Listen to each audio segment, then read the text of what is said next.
ઉતાર લઈશ. હા ભાઈ વાંધો નહીં. હર્ષદભાઈ, હવે એની છોકરીએ પહેલા અત્યારે શાંત કરવું છે કે અમે ઉતાર લઈશ. હા ભાઈ વાંધો નહીં. હર્ષદભાઈ, હવે એની છોકરીએ પહેલા અત્યારે શાંત કરવું છે કે અમે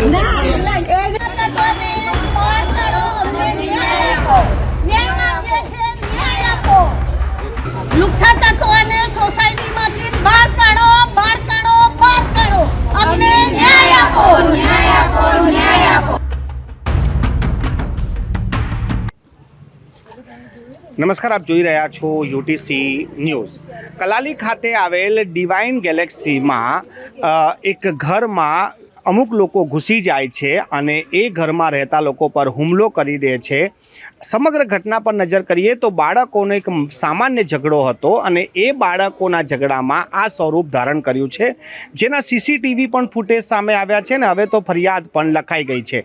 આ જ મામલામાં સોસાયટીની જે મહિલાઓ છે તે એકત્રિત થઈ છે અને હવે આ મહિલાઓની માંગ છે કે સોસાયટીમાં કોઈ બહારના વ્યક્તિ આવીને કોઈની પર આવી રીતે હુમલો કરે તે ચલાવી લેવામાં નહીં આવે. બેન, શું કહેવા માંગો છો અને ખરેખર શું થયું હતું? આ નાના છોકરાઓનો ઝઘડો હતો, જે નાના છોકરાઓમાં પતિ બી થયો.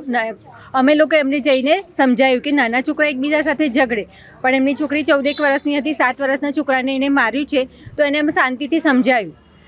એના હસબન્ડ હતા નહીં, તો અમે શાંતિથી એના ઘર પર નથી ગયા, એને નીચેના ફ્લોર પર બોલાવીને શાંતિથી સમજાવીને પતી ગયું. પછી એના હસબન્ડ છે એ જે 9:30 ગુંડાઓને લઈને એકદમ ઘૂસી આવે છે અને મારામારી, લેડીઝને, મને ખુદને માર્યું છે અને અહીંયા પણ એને મારામારી કરી છે. એટલે ફરીથી નેક્સ્ટ ટાઈમ કોઈના બી ઘરમાં એ આવી રીતે સોસાયટીમાં રહીએ છીએ તો હસબન્ડ ઘરે ના બી આવી કોઈ ગુંડાગર્દી કરે એ નહીં ચલાવી લેવામાં આવે. એટલા માટે એને કેસ કરીને અત્યારે કસ્ટડીમાં છે, પણ એ આગળ કોઈની બી સાથે આવું ના કરે એના માટે આગળ વધારે કાર્યવાહી કરવામાં આવે કે કોઈને બી હોય, કોઈ નોર્મલ લોકો નથી, વ્યવસ્થિત લોકો હોય છે. આમ કોઈ બી ગુંડો આવીને એને નોર્મલ રીતે સુલઝાઈ શકે. નાના છોકરાની વાત નાના છોકરામાં થઈ શકતી હતી, હવે કોઈને બી નાના છોકરાઓ તો આજે લડે છે, કાલે ભેગા થઈ જશે. તમે એકદમ આવીને કોઈ લેડીઝ પર હાથ ઉઠાવી શકો, ગુંડા બોલાવીને મારી શકો, એ પોસિબલ જ નથી. એના માટે તમે પણ અહીંયા રહો છો આટલા વર્ષોથી, તો આવું તમે પહેલાં કોઈ દિવસ જોયું હતું કે આ પહેલી વાર જ આ જોયું છે? અને ડ્રિંકર હતા બધા, 10 જણ આવ્યા હતા. આ બેનને પકડ્યા, 2 જણે પકડ્યા એમને, બીજા 2 જણ લાતે મારતા હતા. એ સારું ના કહેવાય. આજે એમનો વારો છે, કાલે ઉઠીને અમારો વારો આવે. અમે બધા અહીંયા સિનિયર સિટીઝન રહીએ છીએ.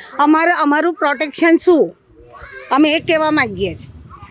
આજે એમને મારી, કાલે અમને મારવાનો છે. ગુંડા તત્વ જ છે, ગુંડાગીરી જ છે આ. બિલકુલ એ ચલાવી લેવામાં આવે નહીં.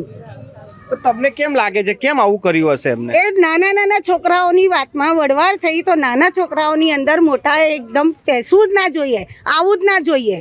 નાના છોકરા છે, લડે ને ભેગા થઈ જાય. એમાં એ લેડીઝને મારવાની કઈ જરૂર હતી? અને જેન્ટ્સે લેડીઝને કેમ મારી? તમારી જોડે લેડીઝ હતી કોઈ? નહોતી ને, તો એને ટચ કરવાનો જ ના હોય ને. એની અંદર તમે પીને આવ્યા. સેકન્ડ વાત તમારો એ છે કે તમે પીને આવ્યા અને પીને લેડીઝને મારી. તમે એ નહીં ચલાવી લેવામાં આવે. બેન, આપ શું કહેવા માંગો છો આ સમગ્ર ઘટના પર? બધા લોકો એકત્રિત થયા છો.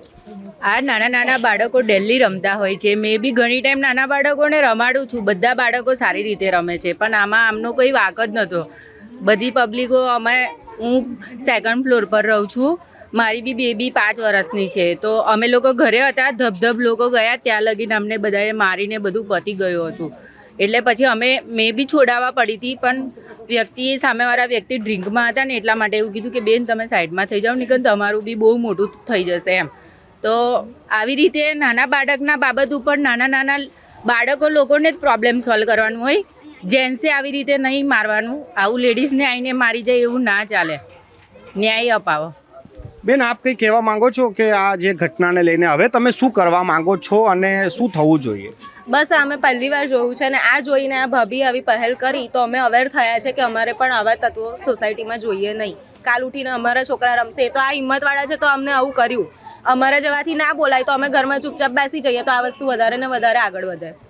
પણ હવે પોલીસ ફરિયાદ થઈ ગઈ છે, શું અપેક્ષા રાખો છો પોલીસ પાસે અને શું થવું જોઈએ હવે? અમને બસ આવા લોકોને સોસાયટીમાં રાખવા જ ના જોઈએ. અમને એક જ વાતની બીક છે કે કાલે ઉઠીને આના પર એટેક થયો એવો અમારા પર એટેક થઈ શકે છે.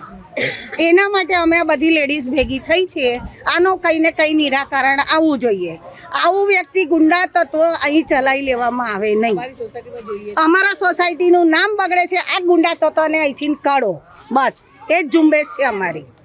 આપ જોઈ રહ્યા છો કે જે આ સમગ્ર ઘટના બની છે ત્યારબાદ સોસાયટીની તમામ જે મહિલાઓ છે તે હવે એક થઈ ગઈ છે અને એ લોકોનું કહેવું છે કે આવું ગુંડાગીર્દી ચલાવી લેવામાં નહીં આવે. આ સોસાયટીનું નામ પણ ખરાબ થઈ રહ્યું છે અને સાથે સાથે કોઈ પણ મહિલાને કોઈ પુરુષ આવીને દારૂ પીને કેવી રીતે મારી શકે, આ ગુંડારાજ અહીંયા થઈ ગયું છે. પોલીસે આ સમગ્ર પ્રકરણમાં કાર્યવાહી શરૂ કરી દીધી છે. 3 આરોપીઓને ઝડપી પાડ્યા છે, બીજાને શોધી પણ રહ્યા છે. પરંતુ આ પ્રકારની જે ઘટના વડોદરાની સંસ્કારી નગરીને શોભે તેમ નથી કે આવી રીતે બહારથી કોઈ આવીને કોઈ મહિલાને મારી જાય. કેમેરામેન પ્રદીપ ચોબે સાથે મનોજ શર્મા, UTC ન્યૂઝ.